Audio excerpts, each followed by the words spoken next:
This is a chance for him to do the right thing. And you have the chance to do the right thing too, especially when it comes to preparedness in the event of an emergency and food emergency. So listen very carefully to this incredibly, incredibly important offer that is going on right now. So focus. Let's talk about a very serious subject, emergency food. That's right, emergency food. I know. At first blush, it's difficult for most people to think about something that they just take for granted, ever reaching emergency status. We're used to stores always being open, deliveries always made, no supply chain disasters, no ransomware catastrophes, none of that stuff. Nothing shutting down our gas stations, right? No trucking strikes, no war, no protests from farmers, nothing catastrophic in terms of weather. Nope, that can't happen to us. And I understand it's a defense mechanism that we have because the idea of ever not being able to eat or locate food is seemingly incomprehensible. Well, it's not. That's why it's time for you to go to my site, preparewithlionel.com. Preparewithlionel.com has the deal of deals for you. I'll take it as a starter set. You've been putting off emergency food for too long. Some people still have a thing about prepping as though preparing for emergency is foolish. Now, right now, you can save $60 on a 4-week emergency supply kit. This is unbelievable. 16 varieties with a 25-year shelf life, 2,000 calories a day in 2 beautifully modular buckets that weigh 38 pounds total. These are waterproof and they're perfectly stackable. 4 weeks, a month. Now, be honest, could you go a week without any trips to any store? I'm not talking about having stuff in your cabinet. I'm not talking about banana chips and jerky. I mean food, real food. So go right now to preparewithlionel.com, right now, right this moment, preparewithlionel.com, preparewithlionel.com. You'll thank me, trust me. My friend, the level of contamination of our system, the level of corruption, what we are seeing now is beyond anything anybody has ever seen. We've never seen politicians like this targeted by virtue of the entire judicial system. Oh, there have been people who've had problems. Nixon obviously avoided his particular problems, but there was, Spiro Agnew was charged criminally. I mean, it happens. There was, you go through the list, the people who've Blagojevich and others, and Tom DeLay, and people charged with it's happened, but not like this. Imagine everybody going after Jimmy Carter, everybody going after George Bush, everybody, every single. Do you believe it's possible for Donald Trump to have committed these many errors, both civilly and criminally? Do you think it's even possible that anybody could be this criminal and everybody in his orbit could be this susceptible and this liable to civil and criminal liability? Do you think that's even, is there anybody who has done this much? John Gotti, they didn't get this much. This was, they've come at him from every conceivable angle, and people have done this idea of going after him, and his scalp on the wall represents the prize. That's what this is about. That's all. It represents the prize. And we've got to do something about, my friend. And the thing we can first do is you must be aware of this. Our problem as a country is the amount of willful, deliberate, knowing, and intelligent nescience, non-science, non-information, ignorance. We've never seen anything like this. Whether it's Israel, Palestine, name it, people don't know anything. Lori Cuck, our friend, says, second time of votes taken regarding ceasefire in Gaza. No UK president. Everybody else votes for it. And by the way, Lori, what kind of a ceasefire? Ceasefire that implies there's 2 fires. You see, people have this idea. They are saying the following, that right now, as we speak, that there is this battle going on between the forces of Hamas and the military might of Israel. And there has been, certainly.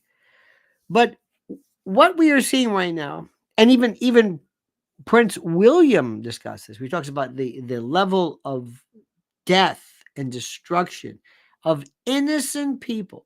There is nothing like. And if you exchange the name, let's say Israel with France, it'd be a completely different story. I know people too, Lori, who have this idea like, look, October the 7th happened. What do you want Israel to do? They're surrounded by people that want to wipe them off the map. They got to get tough. This is the way, and that's it. They talk about it. It's like, look, October the 7th. They beheaded people. They decapitated people. They cut women's breasts off with farming tools. Have you heard the other side of this? No. Do you think the American public is aware of the other aspects of this? Do you think, do they know what people are saying? Do they? No. We're very lucky to have Trump. He's so strong. He is, Lori. And by the way, let me explain something. And thank you, by the way. When it comes to Trump and the Democrats are absolutely identical when it comes to Israel. Identical. 100% identical. There is no difference whatsoever. None. Nothing. There is no difference at all. And there is no daylight between the positions of these. And look at Blinken. Blinken just cannot believe. He looks like he's in a hostage video. And there's going to be something. It's going to be something very serious is going to happen when you have people in the Democratic Party themselves who are recognizing the fact. And there, by the way, there are strong contingencies of the AOC and the Squad and Bernie Sanders and others who do not endorse this particular military activity, who do not endorse Americans' positioning and are adamantly against it. And they have not been able to speak. And there are many, many people within the Democratic Party, right or wrong, who are recognizing the fact that this is something that they just do not. And there are folks within, think about this, within the prototypically usual Democratic Party who are Jewish and liberal and progressive, who have to go, in some cases, to the right, to the Fox News crowd, in order to have them appreciate their particular position regarding Israel. So this is a fascinating story. Lori says, I'm Team Israel, but you can see. I'm Team Israel, but you can see. Okay. I'm not sure what that means. Who remembers in 1978, Vanessa Redgrave won the Academy Award for Julia. And she gave this speech where she talks about the thugs of Palestine. She actually was viewed then, I remember this, of being in favor of or standing in support of Yasser Arafat, the PLO. She was considered beyond despicable. Beyond despicable. And that's exactly what happened. And what also happened, which is the most terrible and sad about this whole event, was that she was later on, and she continued this. And it was just unheard of. And what she said then was a different story. Laurie says, sorry, LOL, I can see. Okay, let me see. He says, I'm Team Israel, but I can see. Yes. Listen, let me see it, Laurie, and others. Let me explain to you something that we're hearing for the first time. The level of interest in this and why this is fascinating is for the following reasons. You have people who are Jewish and people who are not Jewish, people who are conservative, people who are not, people who are for Israel in defending themselves, people who are against Hamas and others. They view this as an existential threat, both of the Israeli people and Israel. And then you have something called Zionism. And for the first time in my recent history, thanks to the advent to the introduction of the internet and platforms, people are talking about or separating support of Israel, support of Jewish people, anti-Hamas with Zionism. The notion of land acquisition by virtue of either biblical and or UN international edict, and the displacement of people who claim to have valid claims to areas where there was coexistence before. This is a separate and distinct argument that many people thought, well, this was pretty much closed. Well, it's not anymore. Watch what happens. Watch what happens, because people for the first time are saying, wait a minute, because I don't think anybody really, this sounds crazy. This sounds crazy. I don't think people understood what displacement fact accompanied the notion of the establishment of Israel. What do I mean by that? The Nakba, the catastrophe on the part of the Palestinians. I know many folks, and you must understand something. It was a 1933 movie, Dr. Moreau, or it was called The Natives Are Restless. I should say The Natives Are Clueless. And that should be the name of my particular show, because I represent the clueless factions, people who don't really know what the hell they're talking about. And that's that. The other group I represent, people in the fishbowl. They live in a fishbowl here in this country. They live in a fishbowl where they see things very, very simply. And they see things pursuant to the particular storyline that's been given to them. But many people I know have said, I always just assumed that there was this land and Israel was granted it by virtue of this, Balfour Declaration and UN, and okay. And then, yeah, there might have been some problems, but it just never went any further. At the same time, these same people are recognizing the fact that, wow, I might be able to see somebody else's claim. Imagine you're at home and somebody knocks on the door and says, hi, I'm from Brooklyn. I've never been here before, but my family, we own your house. It's a very, very simplistic way of looking at it, but that's the way it's being presented. Mower Man, by the way, says, morning, Mr. L. Fanny B. Tender. What a waste of oxygen she really is. Even the brothers Gibb couldn't write a song to make this Fanny palatable. By the way, I did email the information on our emergency shelters you requested, and I received it, Mowerman, and I thank you, and will be responding accordingly. It's absolutely fascinating. Thank you, kind sir. Thank you. Let me go back to Fanny. Do not dismiss the Fanny thing as just some No. This is a very, very, very critical story, because it evinces and illustrates lawfare at its most corrupt. We're also going to be saying, as I'm saying right now, for the first time in 75, 76 years, some people have never really understood or thought about or considered anything involving the formation of Israel, the particular country, what it means, settlements, disputes, wars, Gaza, what happens, where do they go, the number of people killed, 1% of the population killed, what is happening?